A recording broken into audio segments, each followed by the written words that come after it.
Welcome back to our channel. In today's video, we'll be discussing how to change your email on Instagram. If you've recently updated your email or want to switch to a new one, this full guide will show you how. Let's get started.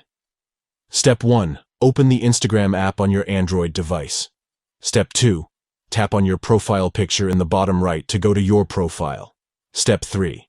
Now tap on the three dots menu located in the top right corner. Step 4. From the menu options, choose Settings and Privacy. Step 5. Once you're in the settings, navigate to the Account Center. Step 6.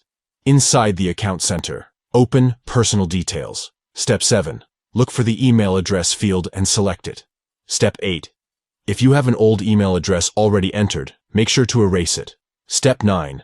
Type in your new email address that you want to associate with your Instagram account. Step 10.